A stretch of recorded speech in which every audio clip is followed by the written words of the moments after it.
মেয়েদের ভেতরে এটা বেশি, এরা সব চাইতে বেশি বদনাম করে স্বামীর। আজ পর্যন্ত আমি শুনিনি কোন মহিলা তার স্বামীর কাছে মুরিদ হয়েছে না। আপনি যদি আজ পরীক্ষা করতে চান বাড়ি যান।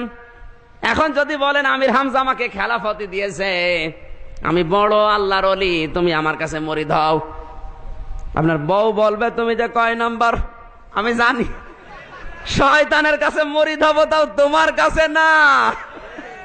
কথা বলেন, কারণ আমি আমারটা নিয়ে জানি। যত ভালো কাজে আমি করি, সারা দেশের মানুষ আমার হুজুর বলে, আর ওর কাছে আমি হুজুরই না।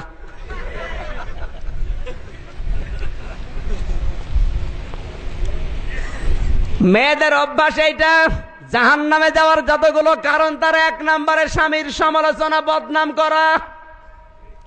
আল্লাহর নবী মাঝে মাঝেই মেয়েকে বলতেন, মা ফাতেমা সাবধান, আমার জামাই আলী যেন জায়েজ কোন কাজে তোমার উপরে নারাজ না থাকে।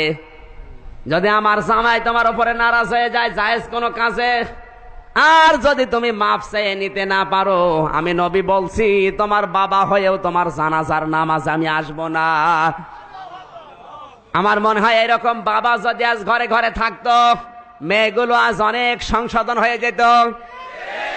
বাবা হয়েছে সব ডিজিটাল বাবা, মেয়েকে আরো সাহস দেয়। তোর যদি কিছু হয় তুই চলে আসবি, তোর অন্য জায়গায় বিয়ে দেব। জোরে বলেন সুবহানাল্লাহ।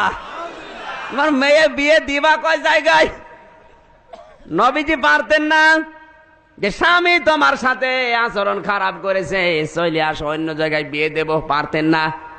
নবীকে আর নবীজি আরো মেয়েকে টাইট করছেন, আরো শিক্ষা দিচ্ছেন, ভয় দেখাচ্ছেন, সাবধান, আমার জামাই যদি জায়েজ কোনো কাজে নারাজ হয়ে যায়, আমি তোমার বাবা বলছি তোমার জানাজায় আসবো না।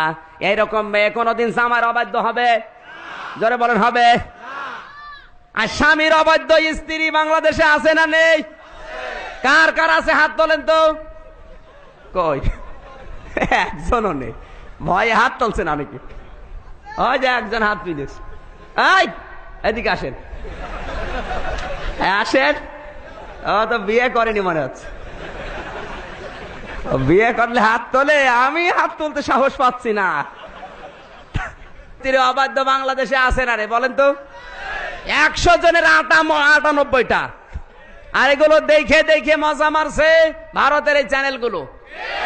বাংলাদেশের স্বামীর অবাধ্য হওয়ার জন্য ভারতের এই তুমি আসবে বলে এই চ্যানেলটা সবচাইতে বেশি দায়ী। মনে করছেন হুজুর কিছু জানে না? সব খবর হুজুরের কাছে জিবরাইল দিয়ে যায়। এই তুমি আসবে বলে সিরিয়াল যাদের বউ দেখে, আজকে যে তওবা করাবেন, কে পারবেন তো? জোরে বলেন। কারণ স্বামীর অবাধ্য হওয়ার জন্য এই নন্দিনী। কথা বলুন। এই মহিলার জন্য মেয়েরা স্বামীর অবাধ্য হয়ে যাচ্ছে। স্বামীর ডন্ট কেয়ার কিছু মনেই করে না। স্বামীর চাইতে ওর কাছে সাহেব সাহেব বড়। সম্মানিত মা বোনেরা, জান্নাতে যদি যেতে চান ফাতেমাতুজ জাহরার সাথে, আপনার সবচাইতে বড় পীর, সবচাইতে সম্মানের জিনিস আপনার স্বামী। আপনি যদি সাজগোজও করেন শুধু স্বামী বাদে অন্য কারো জন্য জায়েজ নেই। কথা বলেন। হযরতে মাইমুনা রাদিয়াল্লাহু তাআলা আনহা বলেন, আমার স্বামী বাইরে থেকে আসবে বিশ্বনবী শুনতে জানতে পেরেছি, স্বামী আসতেছে, জলদি করে নিজেকে পরিষ্কার করলাম, নিজেকে আমি সাজালাম, গোসল করে চুল মাথা সব ঠিক করে স্বামীর জন্য পরিপাটি হয়ে বসে আছি। বাংলাদেশে এরকম বউ এখন ঘরে ঘরে। স্বামী আসতেছে, ও সাজে না, যদি শোনে বিয়ায় আসতেছে, ওর সাজ দেখে কে? টাকা পয়সা খরচ করি আমরা, সোনো পাউডার ব্লাউজ কিনে দিয়ে মরি আমরা, আর ওগুলো দেখে মজা মারে ভ্যান চালক আর দোকানদাররা। আপনি টাকা খরচ করছে আমরা, আমাদের দেখায় না, ওগুলো মজা মারে কারা? ভ্যান চালক আর দোকানদাররা। ওরা বলে আপা, কিছুক্ষণ পরে খেপা। এই কথা বলেন না কেন? হযরতে মাইমুনা বলেন স্বামীর জন্য সেজে আছি, কারণ স্বামী যদি আমাকে দেখে একটু আনন্দ পায়, যদি একটু হাসে, আমার এই সাজগোজ যেটা সাজানা এটা সওয়াব হয়ে যাবে। বিছানায় ছিল পুরাতন চাদর, তুলে ফেললাম, নতুন চাদর বিছিয়ে দিলাম, কারণ আমার স্বামী বড় মেহমান। এখন মেয়েরা স্বামীর জন্য নতুন চাদর পাতে, জোরে বলেন বিছায়।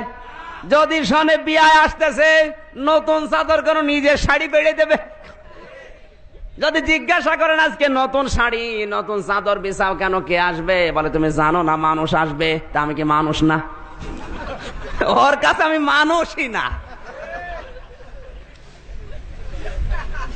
মা বোন যারা এসেছেন সাবধান, সব চাইতে বড় পীর আপনার কাছে আপনার স্বামী।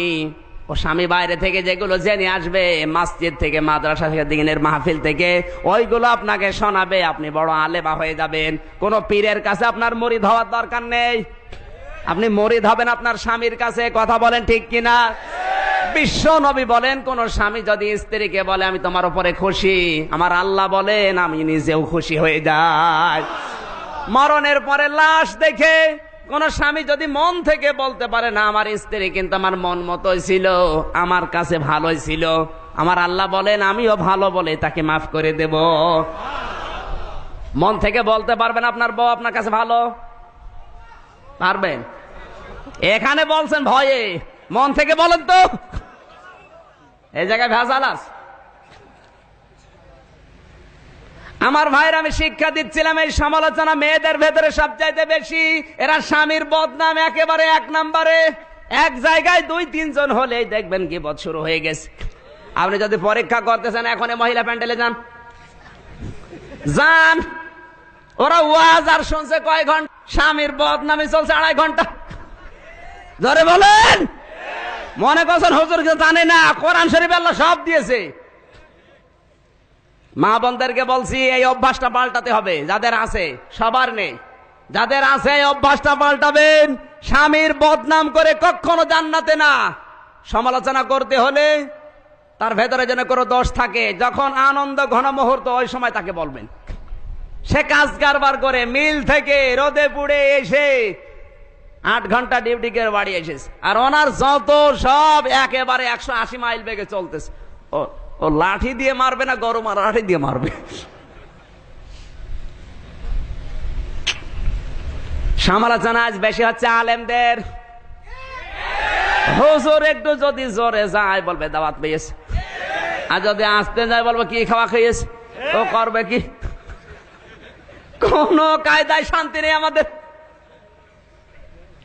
এমনকি সব জায়গায় হেই প্রতিপন্ন করার চেষ্টা। এই যে দাড়ি নিয়েও, আমার তো দাড়ি ওঠে না, সার দিয়েও দাড়ি হয় না। আমার বংশে আমারই সবচেয়ে বড় দাড়ি। আমারই যদি বড় হয়, তে আমার যারা আছে ওদের দাড়ি আছে 5-6টা করে। আরে ভাই এত দোয়া করছি তাও হয় না। আর মানুষ এই যে শাহাদত ভাই দাড়ি কেটে কোল পাচ্ছে না। আল্লাহ যদি ওইগুলো আমারে দিত, কত বড় বড় জায়গায় গেলাম বাংলাদেশে, মানুষ দামই দিতে চায় না, বলে বাচ্চা হুজুর। আমি বাচ্চা, আমারই একটা বাচ্চা আছে, আর আমারে বলে বাচ্চা। খালি এই দাড়ির জন্য মার খেয়ে যাচ্ছে। একটু দোয়া করেন আল্লাহ যেন দাড়ি দেয়। জোরে বলেন। সমালোচনা বন্ধ করতে হবে, সে যে কারোর হোক। আজ আল্লাহর পর্যন্ত সমালোচনা হচ্ছে, নবীজির পর্যন্ত সমালোচনা করছে। তার বাস্তব প্রমাণে লতিফ কাজ্জাব এ কোলাঙ্গার নবীর পর্যন্ত সমালোচনা করেছে। কথা বলেন। প্রধানমন্ত্রীকে ধন্যবাদ জানায়, কোলাঙ্গারকে দল থেকে বাদ দিয়েছে, মন্ত্রী থেকেও বাদ দিয়েছে।